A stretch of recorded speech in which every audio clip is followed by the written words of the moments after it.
Bonjour, je suis Florian de l'application Docorga. Je vais vous parler de la refonte ergonomique que nous avons faite sur deux pages qui sont la fiche patient et la fenêtre de détail de rendez-vous dans l'agenda.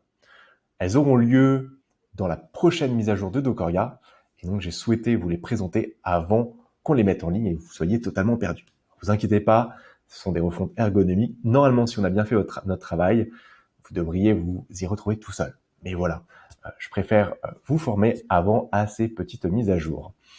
Donc, je vais vous présenter ça concrètement. Lorsque vous êtes dans votre agenda et que vous cliquez sur un rendez-vous, la fenêtre a changé. Nous l'avons étoffée. Vous avez maintenant beaucoup plus d'informations sur le rendez-vous et également sur la fiche patient. Donc là, vous avez toujours une vue d'ensemble dans laquelle vous retrouvez toutes les informations de détail de rendez-vous. Vous avez également des onglets à gauche sur la fiche patient si vous souhaitez avoir plus d'informations sur l'historique médical, sur la comptabilité, les rendez-vous, les rappels ou également sur le patient en lui-même. Sur ce premier onglet, vue d'ensemble, nous avons fait quelques petites modifications. Alors, deux choses qui sont bien sympas, c'est qu'on vous rappelle la date anniversaire du patient. Voilà, on sait que c'est toujours agréable. Si vous êtes en consultation avec un petit enfant, même un adulte, ça fait toujours plaisir. On vous rappelle si l'anniversaire était à plus ou moins 7 jours juste ici. Vous pouvez maintenant éditer un commentaire de séance très rapidement depuis le bas de la fenêtre. Ça évite les clics que vous aviez à faire auparavant. Nous avons également revu la position du changement de statut de présence. Voilà, ne le cherchez pas, c'est juste ici. Également les éléments de facturation et de comptabilité si vous utilisez cette partie de l'application. Pour le reste, rien n'a changé. Maintenant, si vous souhaitez avoir des informations sur le patient lui-même ou sur les proches, vous pouvez cliquer sur ce contact. Je sais que vous étiez nombreux à demander ces fonctionnalités. Sur le parcours médical, donc le commentaire général, les constatations faites, les commentaires de séance et l'équipe pluridisciplinaire qui suit le patient.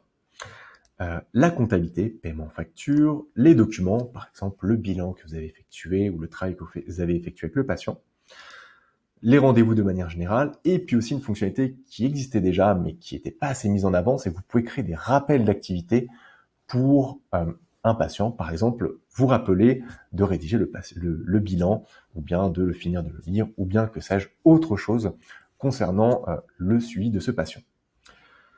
Nous avons également rajouté un petit bouton ici qui est très pratique et qui vous permet de revenir rapidement sur la consultation que vous étiez en train de regarder auparavant, si jamais vous avez changé de page. Le deuxième point, c'est la fiche patient. Vous inquiétez pas, on n'a pas tout revu, on a juste simplement rangé quelques fonctionnalités. Si vous ne les retrouvez pas, il suffit de naviguer un petit peu sur cette page et vous les retrouverez facilement. Vous avez maintenant toutes les informations du patient et rapidement les informations du proche sur la page principale.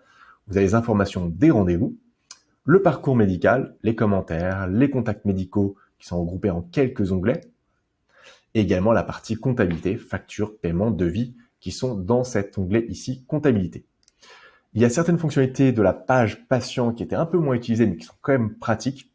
Ne les cherchez pas, elles sont dans les trois petits points ou à droite. Si vous survolez ces trois petits points avec la souris, vous verrez que vous avez l'export de documents, le statut des envois, la fonctionnalité de fusion de fiches, vous pouvez la transmettre, la suppression et la conversation qu'on a déportée sur une autre page si vous utilisez cette fonctionnalité dans l'application Docorga.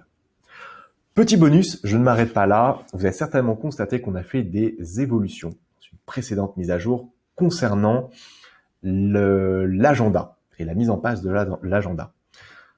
Vous êtes nombreux à nous contacter à ce sujet. Je vous montre que vous avez un petit bouton en haut à droite si vous souhaitez configurer la mise en page. Vous pouvez notamment afficher les disponibilités en filigrane que vous avez paramétrées, si vous paramétrez votre agenda ou si vous partagez votre agenda avec la secrétaire par exemple. Et puis également quelques affichages, paramétrés d'affichage qui sont présents ici. Voilà, ne les cherchez plus, c'est juste ici. Bien sûr, si vous avez la moindre question, n'hésitez pas à nous contacter, on sera ravis de vous répondre. Et puis si vous avez des avis, votre avis ou sur d'autres sujets sur l'amélioration, on est toujours à votre écoute. Merci, à très bientôt, au revoir.